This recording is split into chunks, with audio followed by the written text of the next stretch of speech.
What's up, ladies and gentlemen? You're now watching Kinetic Outcome, and we are with Austin. Hello. You were gonna say Austin. I knew it. Yeah, you can say Austin. Okay, Austin. We are with him right now. Let's keep this casual. Sometimes the opening is always too serious and too on point, so this is where we just go with the flow. So yeah, we are at the Apothecary, right? Yes. And he is the operations manager. So Austin, quick introduction of yourself, where you were born, and yeah, growing up. Yes, so I'm Austin, and I've been in this industry actually for roughly 11 years. I started as soon as I finished high school, so born and raised here, been in school, primary school, secondary school here, stepped out for 1 year to China just to study the language, but went out the window as soon as I came back to Hong Kong. So decided to get back into the action. So I started off actually in hotel, which I think everyone should start in hotel. And then I started to get in behind the bar, and I'm stuck behind the bar since. It's been my dream, and to finally move up the ranks and get into, finally open up my own place, and here I am. Congrats. Thanks, man. Bam. And question on the part where you decided to get into this industry, like what was the, I'm not gonna say turning point, but just that moment you're like, I want to get here at this level, or have you ever had an idea you wanted to get to where you are? So, as you know, in Hong Kong, we start drinking a little bit younger than the average place around the world. So actually, when I was a teenager and I went out to one of the underground bars, I don't know what switch actually, but I was behind the bar. I was not behind the bar. I was at the bar, and I just saw these bartenders going crazy. It was 300 people. They were sweating. They were cussing. They were shouting, and weren't having a good time. And I was looking at them, thinking, "You guys are fucking awesome." Oh, can I swear? No. That's fine, man. Fuck yeah. Okay. But yeah, I just looked at them and was like, wow, you guys are really, I think what I liked was how they were taking complete control of the situation, how they were dealing with customers, how they were interacting, like the reactions of everything, of everyone, and just that whole situation, literally just like, I had no idea. I was like, wow, this is so cool. I want to be what you are. I just wanted to be a bartender. And I told my dad actually, and he said, what the hell are you doing? What are you talking about? You're drunk. You're 14 years old. You don't even know what the hell you do. So you were 14 when this happened? Yes, I was 14 years old. It's okay. He's over the age now, so you can't really arrest him. Yeah, I looked like I am now as a very mature 14-year-old. But yeah, man, he said, tell me again when you're 18, and let's see if you're serious about this. As soon as I turned 18, I was like, Dad, I want to be a bartender. He's like, okay, cool. Then he helped me get a job at the Upper House Hotel for 1 year. So I did a 1 year internship as guest experience. This is front of house. Then 6 months in a bar and restaurant at Cafe Grey. I learned so much there, and that has created the foundation of what I am right now. It's actually just made me understand that what type of bartender I wanted to be, because there's I want to be the type of bartender who really goes towards cocktail creation and kind of mixology style, but also be a bartender, which is not a mixologist, but a bartender where I tend the bar, I'm the host of the place. You walk through the door, you're in my house, I'll take care of you as best as I can and make sure you leave with the biggest smile that you've ever had in your life. Well, I did notice that, because first few times I went to Honey Ticket Lounge before, when I met you, he always gives this look to you. Always does that. What's your drink? But always with that class. I always loved it anyway. You have that character. You gotta have a bit of sleaze in it, but it's charm. Yeah, it is charm. And then when you started to figure out what more you wanted to go towards, what was the story towards that? Like there was a honey time, and there was other few steps before here, right? So actually, since at a young age, obviously, I said I already knew exactly what I wanted to do. It was my dream and everything. I made timelines in my life. Okay, at this age, I want to be here. At this age, I want to be in this point. I want to blah, blah, blah, blah, blah.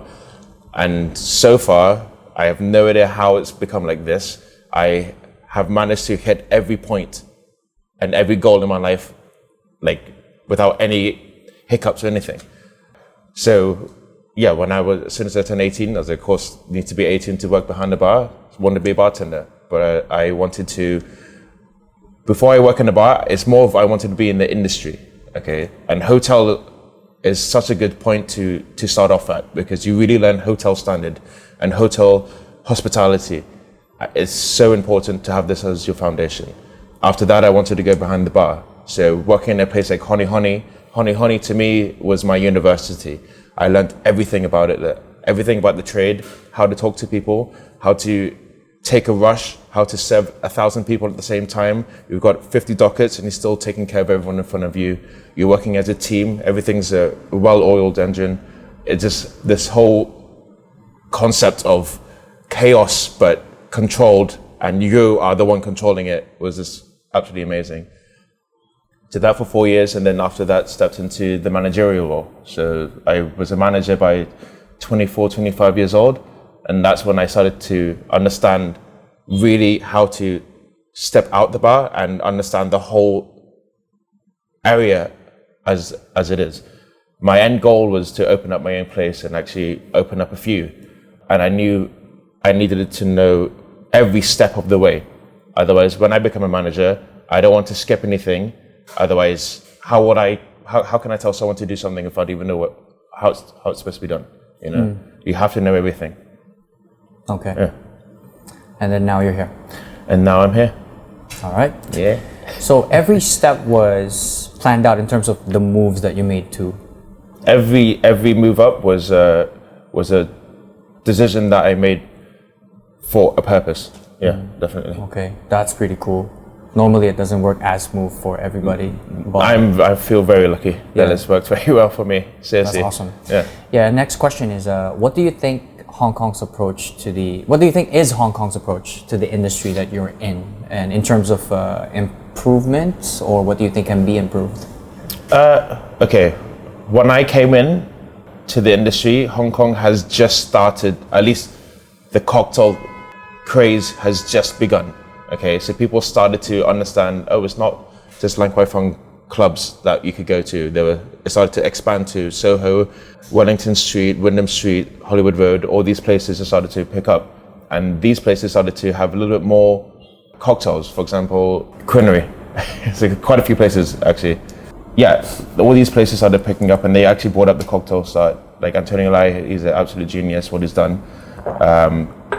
But when I came in, I was riding on the tailcoats of that. So the scene has changed drastically within 10 years. Okay, now people are starting to really be picky because they understand what cocktail and flavor is, and this also turns into food as well, not just drinks. And people have started to become educated on different spirits and everything. So I think the direction that Hong Kong is going is definitely good. I feel that people can be, although some are already, can be a little bit more experimental and try out new things, because what we have to offer here is honestly amazing. There are so many hidden gems here. Like, you'll be so surprised. Right now is a perfect time, especially to really experience Hong Kong, what it can offer, because it's a lot, really. It's a lot of passion, man. There's a lot of passion. And now we can focus not on expats and what they can bring, but what Hong Kong, the local people can bring, you know? And they've watched and they've learned, and they've really, really taken in a lot. And now they're throwing in their own little bit of spice into it. It's amazing. Okay. So for the next question, what advice or tips in general would you give to people who strive to be like you? Or just to get to your position, or probably manage your own place or a couple of places in the future? Well, first of all, I would never say try to be like me. Just be yourself, okay? And just understand what you think is best and try to be the best of your own way. Because what works with me won't work with him or her, okay? But they can see what is the good points that I can bring, and maybe take that in and shift it and change it a little bit to how they think they would think it's better. See the bad points and then try to avoid it, okay? Always learn, always listen, always watch, and take care of your surroundings, because everything around you is a lesson. And that's what I've really understood in especially this type of industry. You need to be aware of everything because it can show you a lot. Yeah. So just try to find your passion, make it serious. Try not to lose this passion. If you feel like you're losing it, then just try to find another way around it because there's so many different aspects and branches to this industry because this industry is really fun. And if you're part of it, then you're part of the family. If you could share a little more in depth on the pros and cons. Yeah. On like pushing forward. For sure. Because there's passion, like you said, right? But there will always be challenging times in anything that we pursue. There's definitely challenging times. I think the most challenging the challenging things would be definitely overwork. You know, this is not a friendly workplace. Well, it's not friendly workplace, but it's not a friendly environment where, you know, you can do your 7, 8, 9 hours and then you're out. You know, it's not clock in, clock out. You're usually overtiming a lot. It's stressful in the mind, it's stressful in the body, and if you can't take it, you know, it can lead to depression and it could really affect your health. The rewards are extremely, really big. I can deal with 1,000 people, cry, sweat, kill myself 1,000 times in my head, but if the service was good, I'm leaving with the biggest smile and I'm ready for the next day, seriously. But it's really because you do something with the team, you know? So you've made it through the day, everyone is with you. Everyone's feeling the exact same thing as you. So you just, afterwards, you crack open a beer, you're like, man, cheers. This is such a good day. We made this much, let's do it again tomorrow. And that's so rewarding. And every day is a different chaos. Every day is a different chaos, and it's fun, actually. After a while, you start to really appreciate it, to be honest. And you meet a lot of people, you meet a lot of friends, yeah, along the way, definitely. Okay. What about when it comes to customer service? How do you deal with difficult people? Okay, first of all, everyone wants to have attention towards them, okay? And especially if they go to a certain place with a certain reputation, they will expect a certain type of service, okay? Some people like to push your buttons and challenge you to see how you will react. The best way to do it is to not kneel over and, you know, like kiss their feet. There's no way you should do this. You stay on the ground, but just give them attention. End of the day, you give them attention. You treat them how you treat with everyone else, with a smile. Don't give them bad attitude. They will really appreciate what you've done. You know, you just do the smallest things to please them, and then they're happy. They'll come back and they'll be your best customers. The difficult people are the best customers for you. They will come back and they'll really bring everyone. Yeah. Yeah, kind of like in business. If they said no, doesn't mean it's a no. Yeah, exactly. Yeah. Okay. And after that, throughout these years, what do you feel makes you unique in terms of your approach? I don't like to talk about myself much in this way. I always like to say, okay, what I would say is my most unique point or my best attribute, it's better for me to phrase it, is I like to see other people do better than me, okay? But if I want to be the one to help them and push them up, okay? So this is the type, because for me, I've always wanted to have this type of manager, and I've had managers like this before, you know, especially in Honey, for example. He's really, really pushed me up, Max, and that's what I've really taken from him.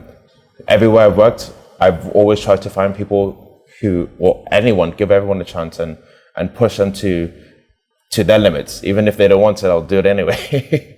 But yeah, it's fun for me, and I think this is what is the most unique thing for me in terms of what I can do.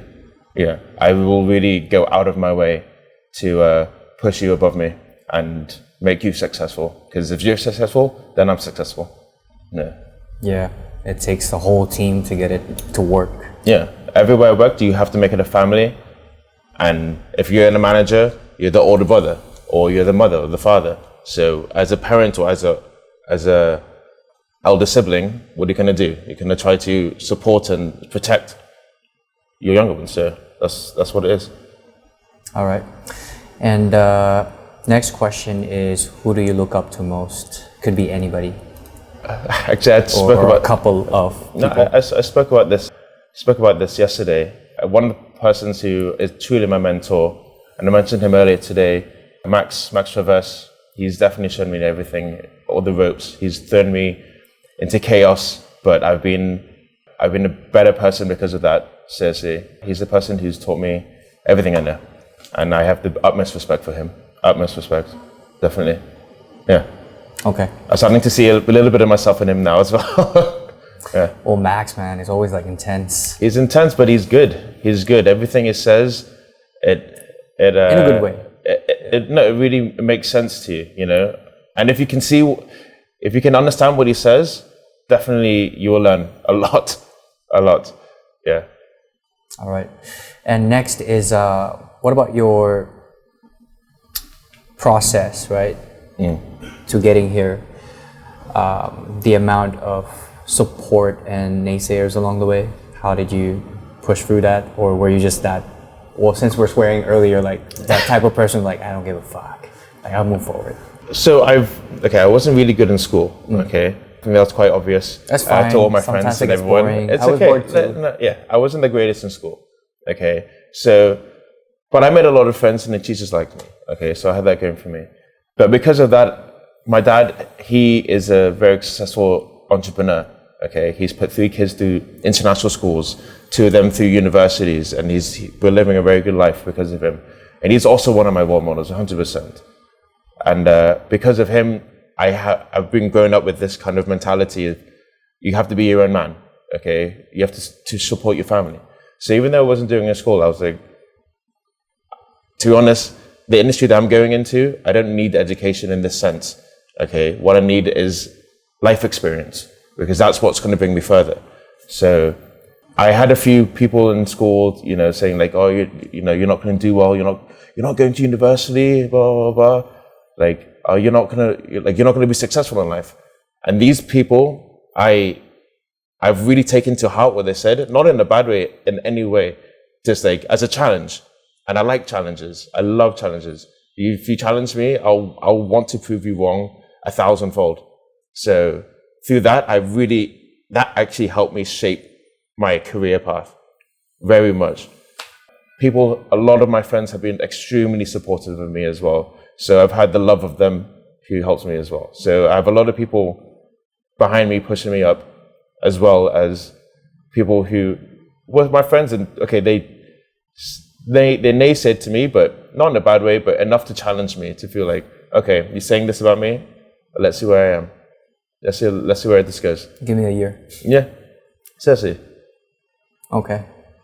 I feel the same way anyway. Yeah, it's okay. good. It's good to challenge. Yeah. And lastly, it's based on what do we look forward to, if there's anything this year or next year in terms of your plans? Well, there's a lot of things to look forward to in general in Hong Kong. There's a lot of places opening. One of them is being us. We're opening very, very soon. So 2021, 2022 is going to be a massive year for us. So yeah, come by. And yeah, it's going to be bigger. So the whole scene, this whole area is going to be changed. It's going to be big changes. Yeah. It has been changing anyway. It's been big changes. Like the streets, man, like different shops, different so bars. I don't even know what's central. What is it now? Central in terms of bars and restaurants, go back 1 year, has been completely different to what it is now. Yeah. Passing by, no volar. Yeah, Weird. that's a big one. Yeah. Seriously. Well, other than that, thank you so much. Yeah, thank you for having me. Ladies and gentlemen, once again, Austin, Hector, check the description box for details. And I don't know when's the grand opening. Grand opening should be the 17th, next week, next Thursday. All right. 17th of June. So it's going to be a big one. It's going to be messy, but by fun. the time this is out, I don't know if they've already opened, so we'll see. Should have already. Anyway, you come by anyway. We'll have fun. Kinetic outcome. Thanks, man. Thanks, brother. Our aim is to provide value, so if you like what you watched, make sure you hit that like button, leave a comment, and subscribe. I'm also a financial advisor based in Hong Kong, so feel free to check the description box for my details and email or DM. And if ever you need video and photography services, the phenomenal videos you're watching right now are filmed by 𝘼𝙪𝙩𝙑 Mendoza. Lastly, if you love hip-hop music, rap, R&B, singing, whichever that sounds amazing to your ears, because I always do a lot of experiments with it, feel free to drop by my channel at SCF Saint or Saint Crossfade. Appreciate you for being part of this episode and more to come. Till next time.